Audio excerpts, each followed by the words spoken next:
Right, it's going live on YouTube and we're streaming live on YouTube and I'm broadcasting now.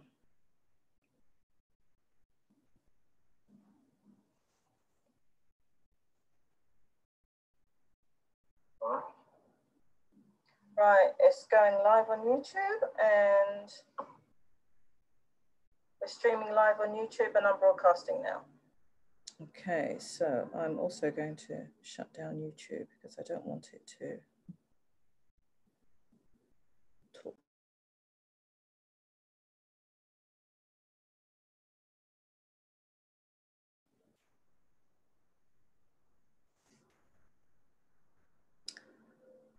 So should we just wait a little bit more, see if we've got some more attendees before we start?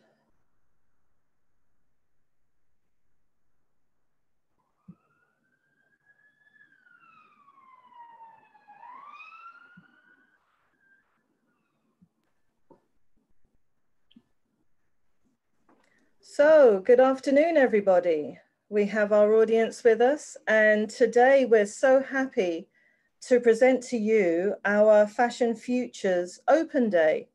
So, if our audience, well, I presume you actually know, is that Africa Fashion Week London, Henley Business School, and Parsons School of Design and Technology, especially the Design and Technology program, have joined forces to produce and deliver a 6-day course.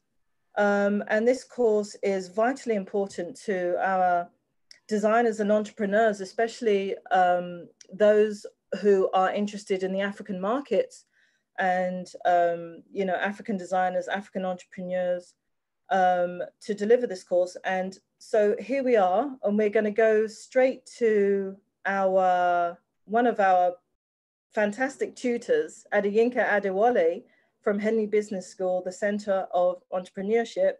And if he could tell us a little bit about what to expect from our 6-day course. Morning, everyone, or good afternoon. It's afternoon already. It's good to connect with you all, and it's great to know that you're all on here. I'm going to share my screen with you in a minute. But before I do that, I'd just like to acknowledge that, you know, everyone coming on this program this morning or this afternoon to listen to us and to hear what we have to say tells me a lot about the commitment and the dedication everyone has towards shaping themselves and preparing themselves for the future. And we really hope that we can contribute to that adventure and to that journey. So I'm going to share my screen with you now. And then I'm going to start off my presentation. I'm going to just talk to you, very briefly about a few thoughts that I think will be pertinent and to kind of set us up nicely for the conversation that will follow. So there we go.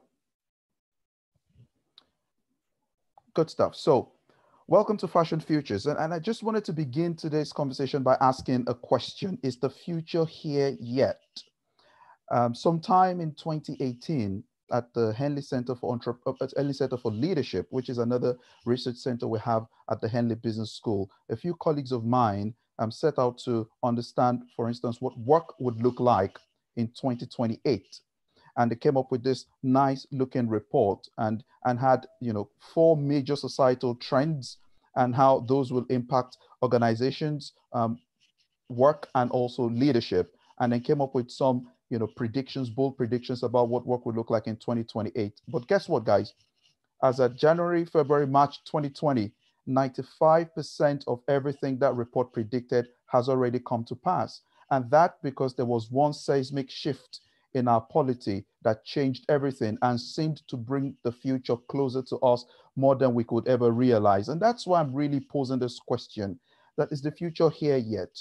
And what that therefore speaks to is the fact that there is now an urgent need more than ever before as entrepreneurs, as people who are looking to build thriving, sustainable businesses, to keep our eyes on the future, because the future, in quote, may actually be creeping on us as quickly or sooner than we expected.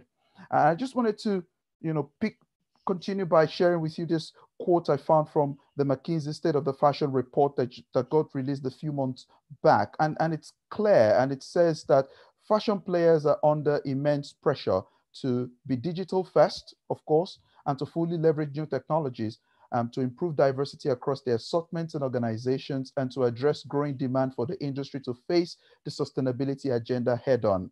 And what I see from this quote is that every player in the fashion industry needs to start to take two things seriously, which I've put into what I call the futures equation. So when you look at the fashion futures module, what we want to really cover with you are these two big blocks: technology and sustainability. And I believe very strongly that now is the time to show agility and by positioning to build resilience, because the future is upon us. In terms of technology, there are loads of things that we can unpack there. And I'll be handing over to my colleague, Christopher, soonest, to just talk us through the technology side of things. But there's also the sustainability element of it and how all of these shape and affect the way we build our businesses moving forward. In fact, I believe very strongly that with Africa, for instance, as a continent, there's such a huge wave of transformation that is going on the continent about the way people consume fashion products or consume products and services in general. And all of that means, therefore, that the way we create value and deliver value is radically also changing. And therefore, the need for everyone who is doing business on the continent or indeed globally, because this is not just about Africa, but also across the globe. There's a lot of waves going on across the globe. There's a need for us to rethink value delivery. And that was really what that McKinsey report was trying to challenge or say to submit when it says that the time has come for fashion players to be clearer about how they leverage technology and also address sustainability issues. Now, I put to you this, little diagram that speaks to 8 different themes of responsible fashion. Now, I mean, I could, on the module, I'll go a lot in depth into that conversation, because like I always believe, when you talk about ethical fashion or responsible fashion or sustainable fashion, if you look at the concept of sustainability, which was proposed by Elkington in 1994, he says there are 3 elements: people, planet, profit. We know those 3 elements of it. But in terms of how these 3 elements play out in practical terms in different industries, could be wide, could be very different. In the fashion industry, for example, we have these 2 big blocks. I say that responsible fashion or sustainability or sustainable fashion is in 2 blocks. You've got to think about the production side of things and the consumption side of things. And in looking at the production side of things and the consumption side of things, you should be looking at 8 of these different measures. The fact that you're incurring less waste, which speaks to the element of upcycling, for example. You have less impact negatively on the environment, for example. You have a lot more shared value, which in that sense, meaning we're taking a broader ecosystems approach, whereby as a fashion entrepreneur, you're not closing your eye to the fact that you're using maybe cheap labor, in quote, from artisans who are in some part of your country or some other country of the world, and therefore you don't even want to care about those people, but rather we think a little bit more holistically, because by developing the artisans, for example, we're also developing the industry as a whole. And that also speaks or links very nicely to the idea of a responsible value chain, fair trade, and so on and so forth. So there are loads of very interesting things to bring up here in terms of responsible fashion and how all of that ties into sustainability. The value chain element of it is something I'm particularly very keen on in the African context, for example, because many of you may be aware that there are many issues around sweatshops, for example, whereby people are put under very terrible conditions to work for cheap, and then big time labels are making tons of money out of these people. Now, how can we work to make sure that we do not turn blind eye to the people who are actually making our businesses happen or thrive? So there's so many interesting ethical issues to unpack, but these are some of the things I'm hoping that we'll be looking at, and how businesses or entrepreneurs can start to embed some of these key fundamental values into their businesses, and what that will look like in the context of their businesses as a whole. I'm just going to wrap up with a few quick trends. This is the African narrative. Okay, just thought I'd just share a few trends about the African narrative that I think is particularly exciting for the fashion industry and indeed the wider creative and cultural industry. The first thing to note is that from a technology point of view, there's now about 122 million active users of mobile financial services on the continent. That's a heavy number. That's huge for numbers in that sense. So meaning that a lot more people are accessing mobile financial services more than ever before. So the way you capture your value as an entrepreneur is given a sudden boost by this start.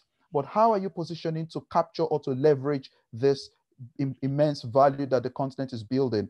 Generally, we say that the stats are suggesting that there's about $4.2 billion that is generated by the creative and cultural industries in Africa. You know, the amazing thing is that this is a shadow of the potential that is embedded within the creative and cultural industries. Now, in the creative and cultural industries, we have about 11 to 13 different industries. And I believe that we have a fair representation across the spectrum of these different industries on this call today. And so without wasting time, all I'm saying is that 4.2 billion seems impressive, but it's not good enough because we have a lot more value to unlock on the continent and indeed across the globe. We have about 250 million smartphones on the continent, and approximately about 40% of Africans can now access the internet. Now that's a big deal. I remember looking at the stats for a country like Nigeria that says that the internet penetration in the country is now probably about 61%, meaning about 120 million people now have access to internet on their phones. And that means that, you know, the way consumption happens and the way people engage with products and services is taking a different turn.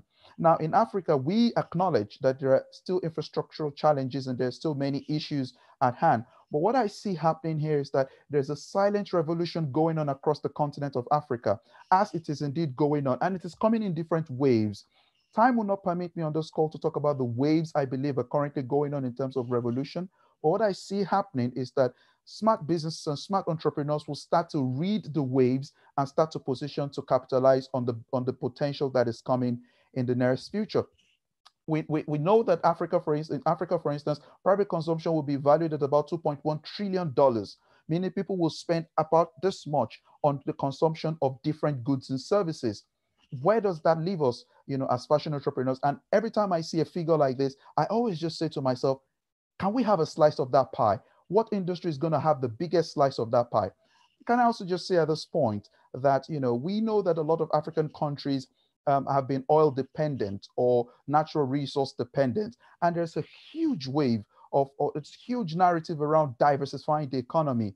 And I believe very strongly that the creative and cultural industries will be the first point of call, one of the first points of call when we're looking to really diversify and open up African economies as a whole, because there's so much untapped potential in there. We have about 600K jobs being created. And of course, we have a lot of tech hubs, you know, kind of springing up on the continent. So the real question that I'm putting forward to you this afternoon is, how comfortable are you with disruption? So at this point, I'm going to hand over to my colleague, Christopher, and I'll control the slides for him, and he's just going to talk us through his points from here. Christopher? Yes, welcome everyone. Very excited to be working with all of you in the near future. And we,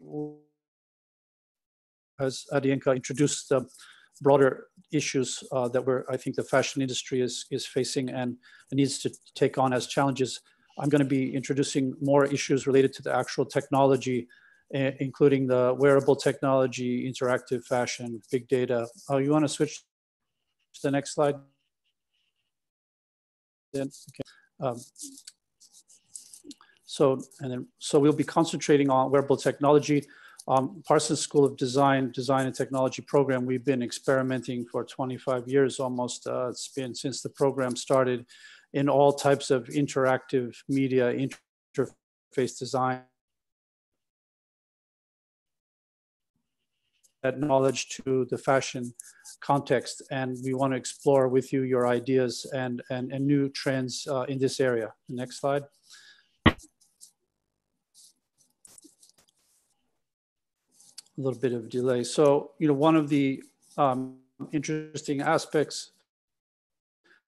of wearable technology is that it can also benefit other people besides pure fashion driven uses. For example, with people that have disabilities and people that need to be given other extended senses that they may not have with blind or deaf or dumb. So this idea, our audience and market is also part of it.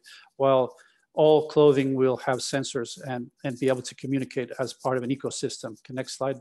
So, and then we're looking at interactive fashion, and just keep going ahead, Adienka, it's okay. And the interactive fashion will be concentrating on how to incorporate different strategies in terms of how consumers will interact with the products, whether customization and how the supply chain can in real time adjust to consumer behavior.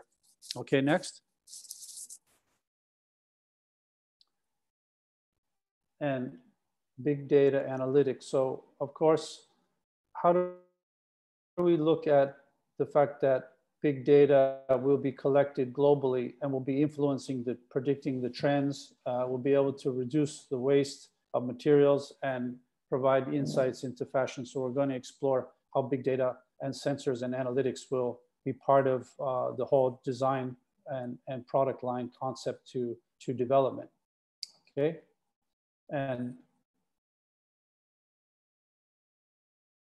also artificial intelligence. And then upcycling, which is an important part that we've just been discussing in terms of sustainability. We want to look at the entire supply chain and life cycle from cradle to grave, as they say, to look at how we can use and reuse and create customization along every aspect of the fashion process.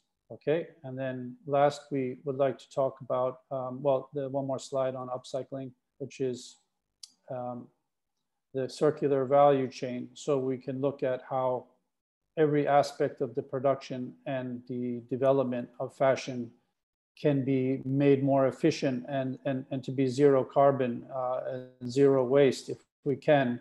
Right now, as we know, the fashion industry is the second largest polluting industry. So there's a huge responsibility to create innovation to turn that around. Okay, and last is about branding and new media. So all of you that are thinking about your own brands and how your brands are positioned, we want to think about how the whole marketing, branding, and media spectrum can be supporting how your ideas will be streamed into this, massive social media and new media field, which is critical to today's success. So I'm going to turn it back to Adienka. This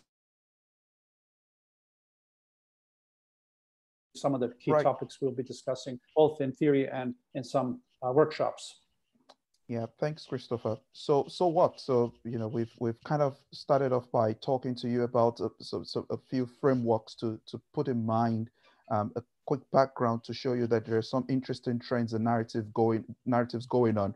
There's a huge demand or need to focus on technology and sustainability, and we are committed to helping you walk through what this will look like in the context of your specific businesses as entrepreneurs. So what do all these things mean? I believe, first of all, we believe that fashion entrepreneurs of the future must be comfortable with disruption, and there's a lot of disruption going on in this space, and it speaks to the concept of agility and being able to kind of pivot when necessary, or build or just kind of remodel your businesses to kind of move with the trends and get value created in new ways and in new forms. And that disruptive element is something that we are passionate about, and we also believe would be critical to what we will be sharing with you on this program. The second thing is that with disruption, we believe there will be many more pseudo businesses and business models, to be discovered. So there are many more interesting discoveries happening. And if you heard Christopher properly,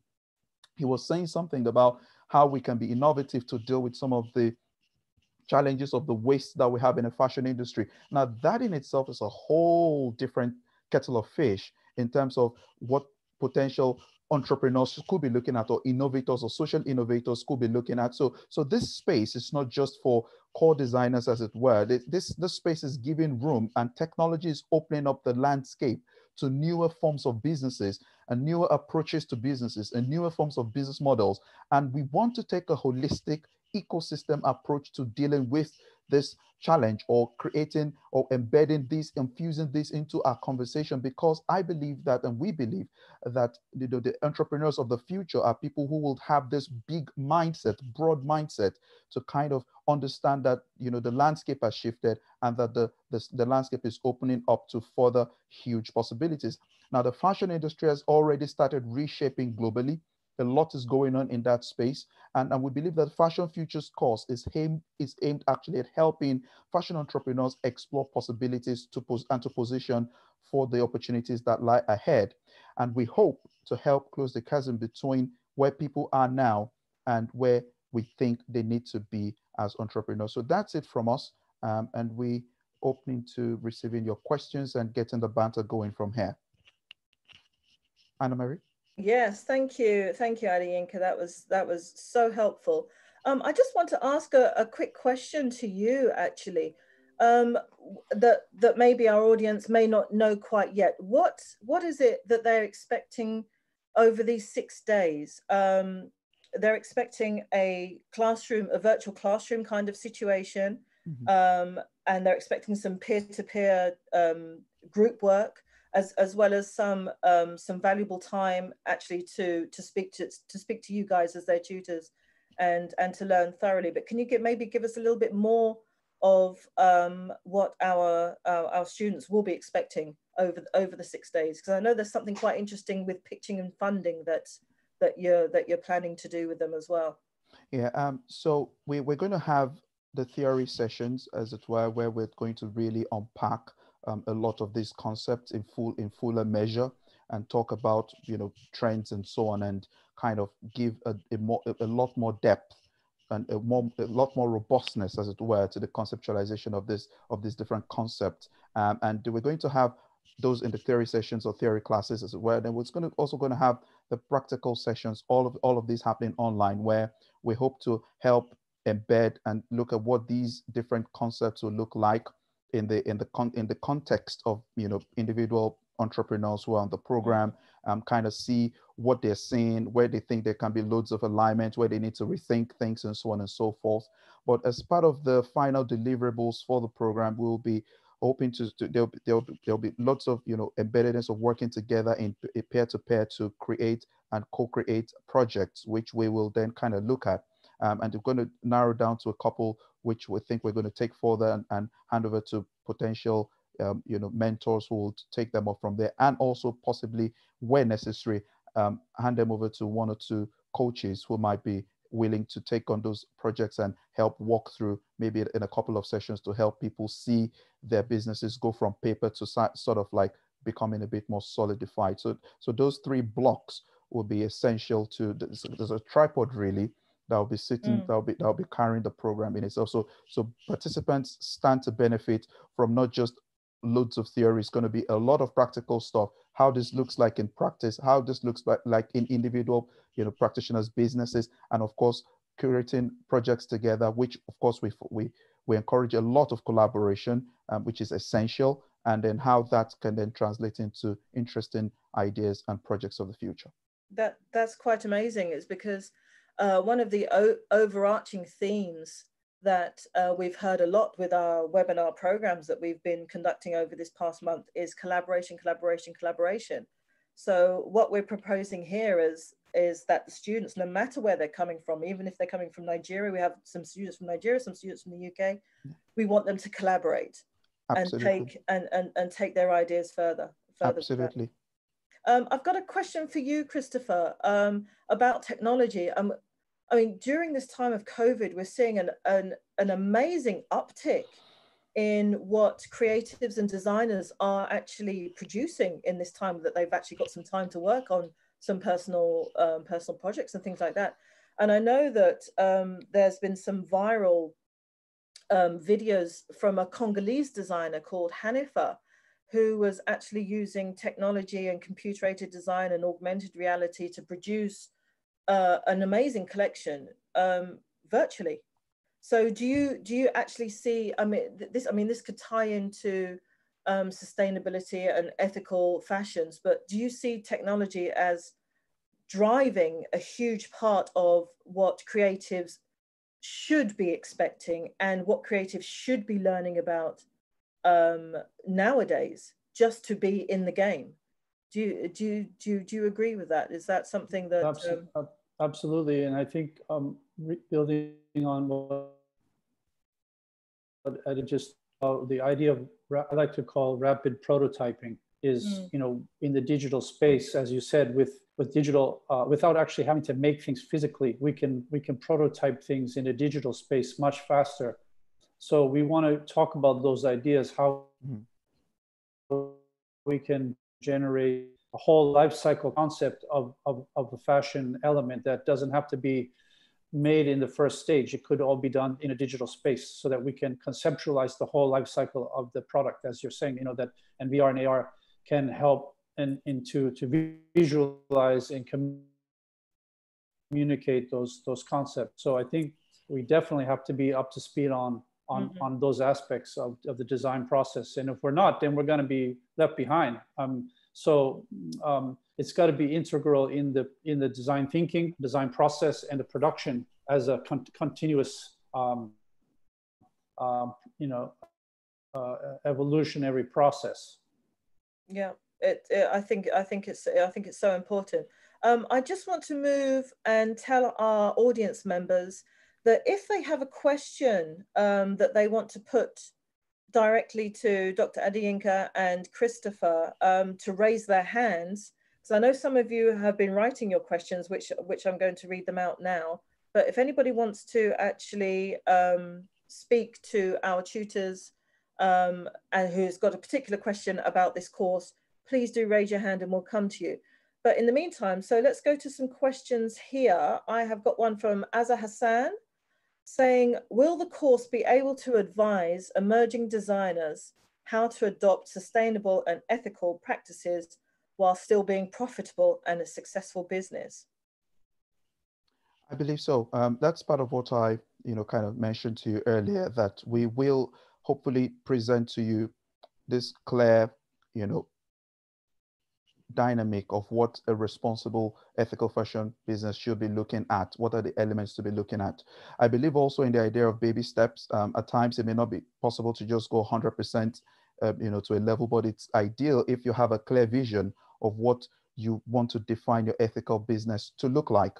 And then we look at where you are right now and then see how the content we give to you help you kind of start to see how you can redesign and streamline your processes, and also look at what those means for you in terms of business implications, of course, because ultimately everyone wants to stay profitable, and we are definitely up for you making your profit in that sense. So yes, to answer your question, it's yes. So when we present to you these things, part of what we'll be doing in those practical sessions will be to help you untangle some of those theoretical knots and kind of spread them out over your businesses and practice, and we begin to interact together through the platform on what this means, what you think this means for your business, and how this can take shape in your business, and how that can recraft the identity of your business. So absolutely, yes. Oh, thank you. And I've got another question from Kamilat. At what stage does your business have to be in order to do this program? So. Well, that's an interesting one as well. And maybe Christopher can chime in on this too. Now, I think if you have started off already, it's great. You can join in because you're already in the game. You're doing things already. You have some proven competence, and it's easier for us to just talk about your existing processes and see how you can start to think ahead on how the content we're delivering on this program could be useful towards recreating the identity of your business.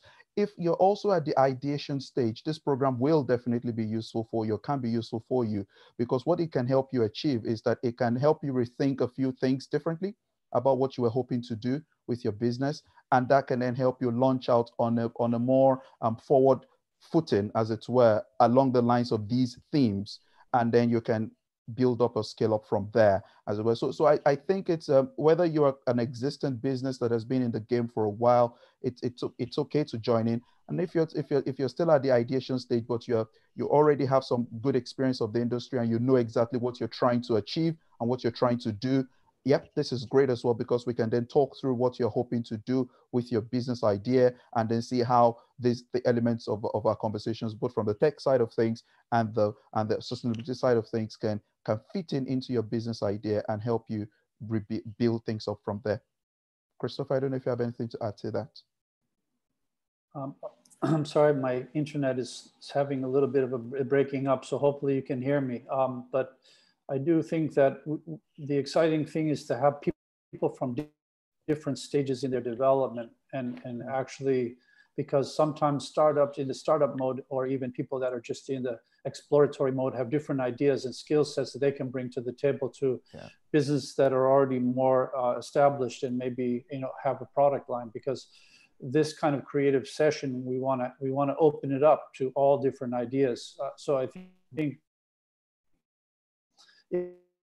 if you're only plugged into your own business model, you may lose some opportunity in looking at other ideas. And likewise, the people that have us more in a starting mode can gain from the experience of those who already have business. So I think as an interactive kind of workshop environment, we want to have that type of exchange. So I think it supports all different types of students at the I think we want to make clear that our students should have some level of experience.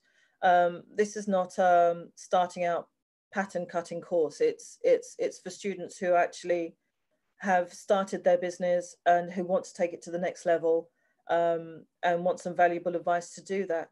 I've got another question here. What can an aspiring fashion stylist expect to learn from this program, please? And that's from Mobolaji. She asked that question. So that's an interesting one, isn't it? Because we're not only asking for fashion designers, but we're also asking for creatives in the industry to come on board as well. Would you agree with that, Adeyinka? Indeed, I absolutely agree with that. Like I said, when I was in my talk, when I was kind of talking about the CCIs, the creative and cultural industries, I mentioned that there are about 11 to 13 different industries in there. And under each industry, if I break them down into their value chains, you probably have tons and tons of, you know, other forms of, you know, jobs and openings in there. And with people, you know, choosing to play the niche game, sticking to one element of the value chain, to people who are on board multiple dimensions of the value chain. So I believe if you say you're an aspiring stylist, I think this program can still be great for you, because ultimately it depends on what your end game is. So what's your end game? Are you hoping to start off something in the nearest future, or what's it you really want to do?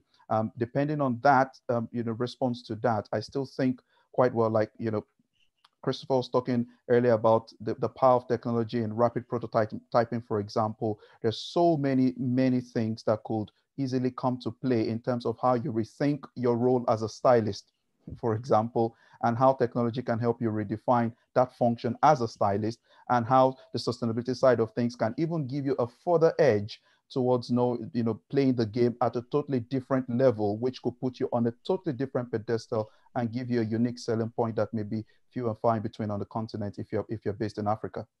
Oh, that's amazing. So Mobolaji, it could be a whole different level. You know, if you join us on the program, who knows what can take you. I do have another one about low-tech from VMAR. Hi, what do you think about low-tech solutions to these issues? Will this be explored, or will it be more focused on high-tech? So we've got a traditionalist in the house. What do we think?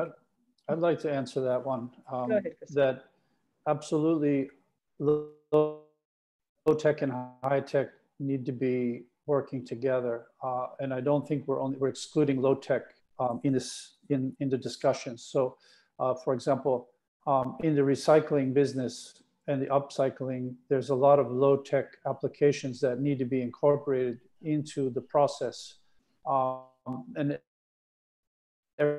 everything from sourcing materials and finding sustainable solutions. In my opinion, in many cases, low-tech is actually more sustainable than high-tech.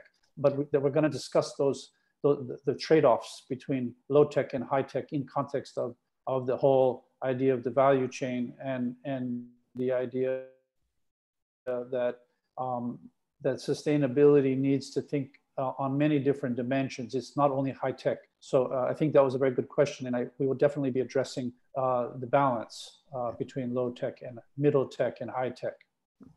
And also, yeah, yes. Thanks for that, Christoph. I think that's a fantastic response to it. And also, from my side of things, as an entrepreneur, I always look at the element of local innovation as something that is increasingly, I'm very passionate about it, as much as I always advocate for it. So that also speaks to that element of low tech, in that sense that there's so many interesting innovations that are going on in Africa that can be unique to solving our own unique problems. And we're absolutely open to opening up the conversation and hopefully creating a platform for people to think very clearly through these different levels of technology, to see which ones best suit some of the biggest wicked problems, as I call them, that they may be facing in their businesses, or within their different sectors, or within their localities or location, and seeing how those clever innovations, regardless of whatever level they're situated at on the technology scale, will be helping them kind of pull through those challenges. For me, ultimately, I think the element of solving these major wicked problems we have on the continent is such a huge agenda, but doing that in a way that is responsible and sustainable, and creating that balance between, say, staying at the lower level of the tech chain and also going towards high tech, is a conversation that I think will be very interesting to have. So like Christopher said, so yes, I think it's a nice conversation that will definitely come up. That's amazing. Well, I want to ask a question that we received last night, actually, by email. And I'm not sure whether the designer is with us today, but I'm going to read it out anyway. It's from Lindy Makoba. She's from South Africa, and she says, designers are not just designers. They often, in most cases, have to be event producers.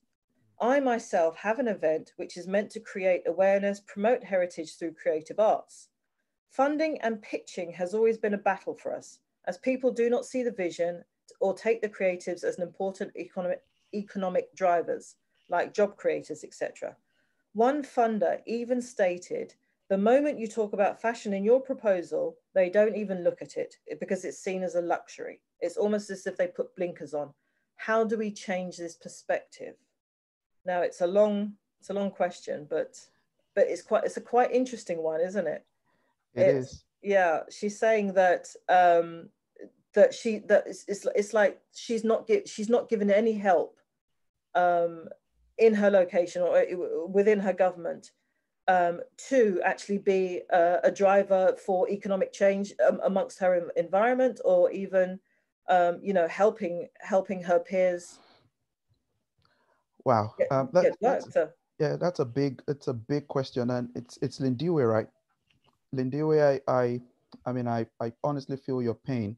There are a few things that immediately jump to mind, as I kind of heard your question. First of all, is that there are and there will be bodies that will be sympathetic towards certain, to the creative industry, to players in the creative industry as a whole. So I'm aware that you've said that funded body said no to you, anything that has to do with fashion. I absolutely understand that.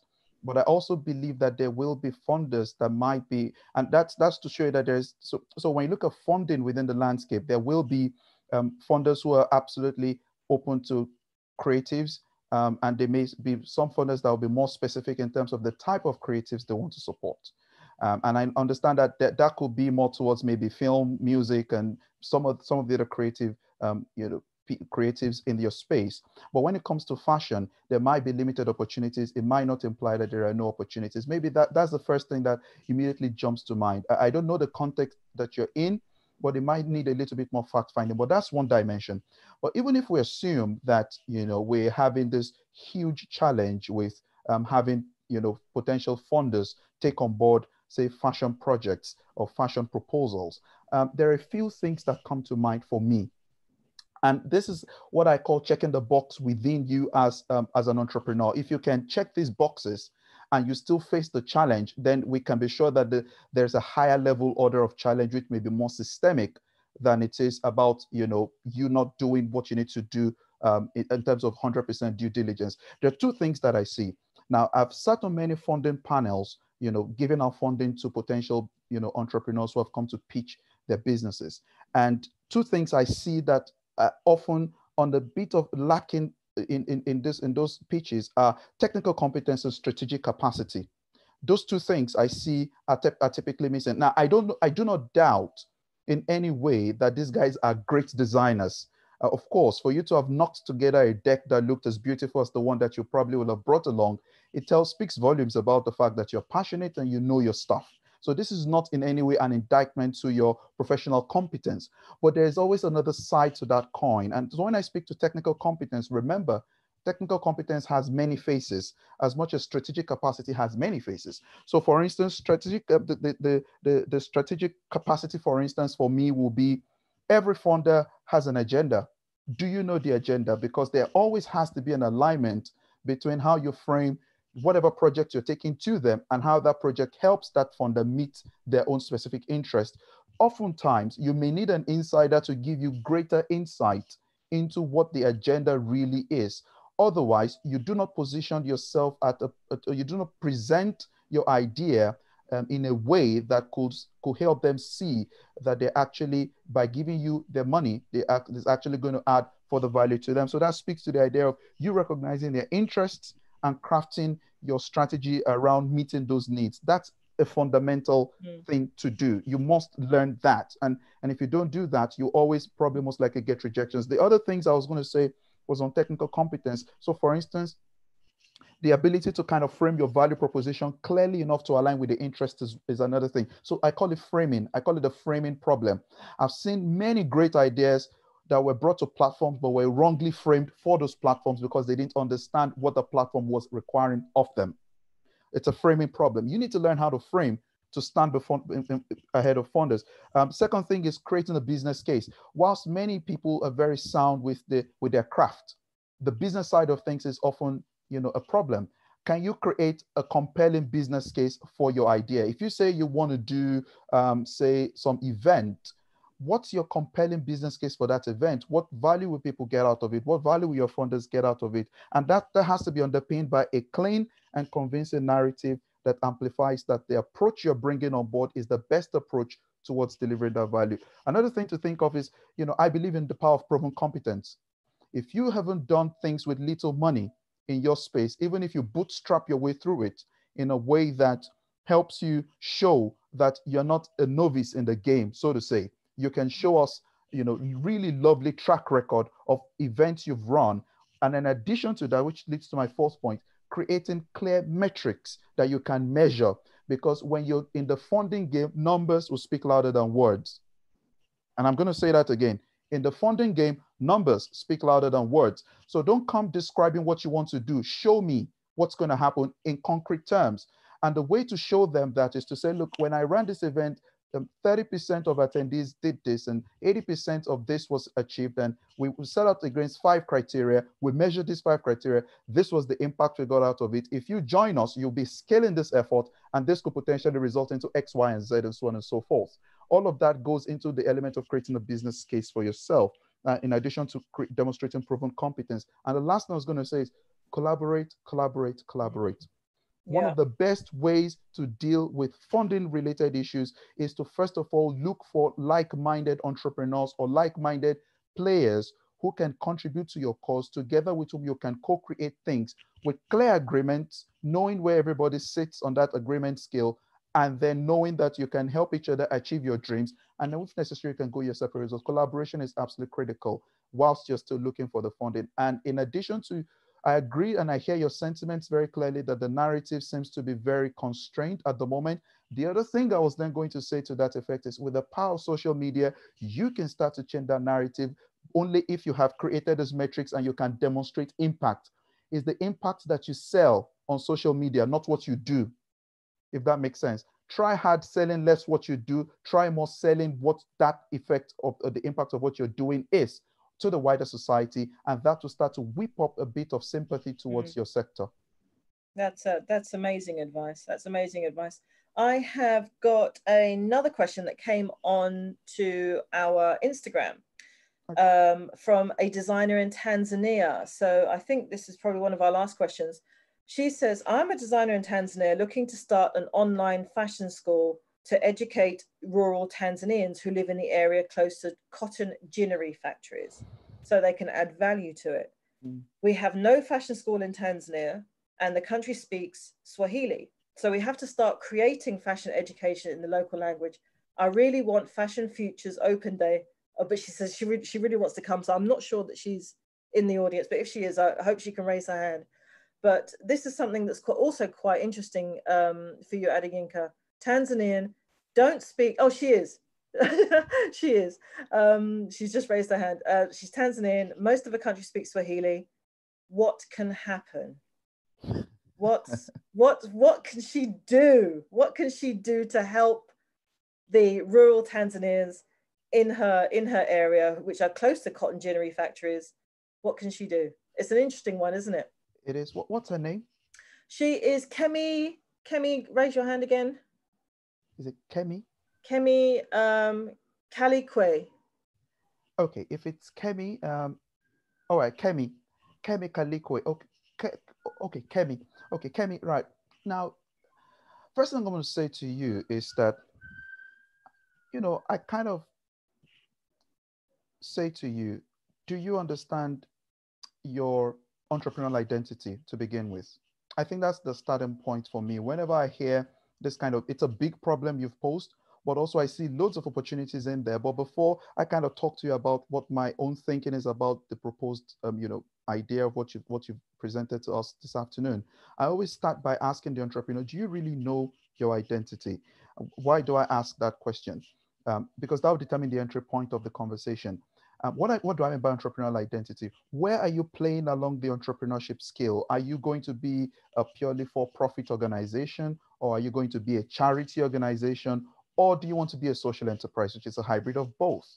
Now, if you can answer that question, I think that the idea you have is an idea that, you know, sits quite nicely on the social entrepreneurship side of things or space. What that means is that it gives you the capacity to do two things. It gives you a dual value proposition method to doing your business. The first, of course, is that you have to have a clear social mission. You've spoken about the cotton ginneries around in the local area where you're looking at. The question to you is, what are the wicked problems that those guys are facing? And how, when you say the fashion school will be adding value, what do you mean by that? So what's the output that you really want this education, fashion education, to create in terms of value add to the cotton ginnery? Because the cotton ginnery itself is such a huge industry, and you know, you're playing along a wide spectrum of the value chain. So where on the value chain does this online fashion school sit? If you get my point. Because if you say an online fashion school, I understand the industry well enough not to help you define what that means. Because if I do that, I may be stifling the creative idea you've got. Because it may be that you want to do something along one side of the value chain that is just totally different from what I may be thinking in my mind. So you need to really define that very clearly. First of all, understand the wicked problems these people are facing. Two, understand what value that online fashion school will be contributing to solving that problem, whilst, you know, mention dual value proposition, whilst also making money. It's very important. I believe you need to stay sustainable. Now, being a social enterprise or positioning yourself as a social enterprise gives you an edge. It gives you an edge because you're not a not-for-profit organization like a charity that will be heavily dependent on government funding. You are allowed to make money. You are allowed to charge for services and products. You are, in fact, allowed to create products and services. You're allowed to forge alliances and do things that can make money for you in a way that can help you stay sustainable whilst you continue to have your social impact. Now, that's why I started by asking you, what's really your identity as an entrepreneur? Because if you don't answer that question, we really don't know the identity of this online fashion school. For me, the least of your problem is the fact that this is going to be created in Swahili. If anything at all, that's such a powerful thing. It's a powerful thing for those who are Afrocentric. It's a powerful thing for Afrofuturism. Because what you will have on one hand is that you will have to start creating materials online that will be purely in the local Swahili language, which could be a huge unique selling point for you and could ultimately also attract potential international funding. So you're sitting on a gold mine. In other words, let me just encourage you by saying that you're sitting on a gold mine. If you jump on this course, for example, you'll gain a lot more clarity around maybe elements that you can put into place that can help you, work around maybe clarifying some of the social missions that your idea will be dealing with, in addition to, like Christopher was saying earlier, elements of technology, either low tech or high tech, that could bring a lot more value into that fashion school as well. But that's where I'm going to summarize my little answer to you. But Kemi, you are on a gold mine. You need to just have a lot more clarity on the things I've raised, and then you can build it up from there. Oh, that's fantastic advice. So you hear that, Kemi? You're sitting on a gold mine. So call us up. We'll be with you. I just want to, if there's no more questions, I just want to wrap up by reminding the audience that our course is running from the 29th of June to the 4th of July. So that's 6 days. And I do have a question here, actually, quickly from Aline. What are the daily hours? She's working full time. So have we got an idea of how many hours that we're expecting our students to be with us? I'm sure it's not 8 hours a day, but they'll be significant. Do you have an idea? No, it's not 8 hours a day. What we're currently planning would be to have maybe 2 sessions in a day, and maybe both of them will probably be a total of about maybe 4 hours at the most at the moment. That's what we're planning to do. And given the fact that some of you are working, we might also consider a bit of some other methods of making some of these things available to those who pay to attend, or maybe constrained by their jobs to attend. So we definitely will walk around things, but that's really the kind of soft plan we're having at the moment. We're really wanting to assess the kind of people we're going to have on board to then clarify how best to position that. But that's to let you know that we're very flexible to making sure that the program is tailor fit to suit your need. Yeah. That's really what I'm going to. We're very flexible enough to tailor the program to suit you. Oh, good. That's great. Well, I hope, Aline, that's answered your question. So I just also want to remind the audience that if they want to have more information, they should go to our website, which is africafashionweeklondonuk.com/online-courses, and I've put the link in the chat room, so they can actually come and have a bit of a read on the course brochure, and also sign up. We've got limited scholarships, everybody. We've got access to some funding, so we've got some scholarships on at the moment, so please do apply, and we'll see what you're about, and hopefully award all the scholarships that we can, and get you on our course. So that would be really great for you to do that. Adeyinka and Christopher, if any final words, if not, we'll wrap up and maybe take the conversation offline. If there's any more questions anybody else has, we can do that offline as well. But if there's any final words from the pair of you. Well, we're so excited to meet all of you, and there's so much to explore and discover and experiment with in this format that we're, as Adeyinka just said, we want to make it about what your needs are, and bring new ideas together and collaborate, and different ideas and outputs from this whole experience. So we're really excited to meet all of you online, and look forward to firming up all the details in the next couple of weeks. Yes, indeed. I'm just super excited. I'm super excited first at the quality of questions we've received this afternoon, which speaks to the quality of minds and the interests that this is gathering, but also excited for the future of the continent, because a lot of the questions that have fielded this afternoon have come from Africa. For me, that's super exciting, and yes. And I'm so excited that I can't wait to connect with you all and help you see those businesses have the kick that I think they can have, and begin to take the place on the continent to do great things. So we'll be very much honored to be a part of that journey with you, and to have contributed immensely to the knowledge infrastructure that helps you bring those brilliant projects to life. And can't wait. Thank you all. No, I think you've wrapped Excellent. Up beautifully. Yeah, we can't wait either. And so we've just got one more question that's come through from Jill. Does the course cover some of the issues with accessory designers and producers? I work with leather. Does the course cover what?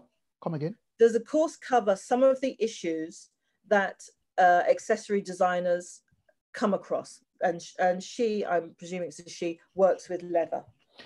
Well, from a sustainability point of view, I think, yes, we're going to touch on a few things. You know, I'm sure you're aware that the leather industry itself has been subject to a lot of controversies in recent years about the use of certain furs or the use of ostrich leather for certain bags and so on and so forth. And also, if you're playing on the African continent, for example, there are so many, you know, gray areas to explore. So like I said, and in my response, that I'm giving you the same response I'm giving to every other person that has asked similar questions pertaining to their unique businesses or unique job scope. It is this: we will theoretically present to you a plethora of ideas. The practical sessions are where we will take you in depth into those ideas and help you see how these things play out in your unique businesses. And hopefully there we can start to think through together, collectively as well in groups, on what these different ideas we're presenting look like in the scope of your businesses and how you can start to make the shifts or the amends necessary. So the answer to that, I'll say, is therefore yes. So welcome on board. Thank you very much. It's been such a fascinating. I add one thing about that. I'd like to just add one thing that I mean, in terms of accessories, especially with wearable technology, the accessories will be very much part of the design of, you know, all different kinds of devices, garments, and applications. So whether it's garments, accessory kinds of industrial aspects that we will want to bring in, we want to explore all of those ideas. So it's not limited to one format or type of fashion or application. Thank you. That's amazing. I think there's a hand up. There's a hand up. Maybe if you can take that quickly. That's Aline. Does Aline want to say something? I know we answered one of her questions earlier. And we've got Lindiwe, the South African designer, who I read out her question earlier.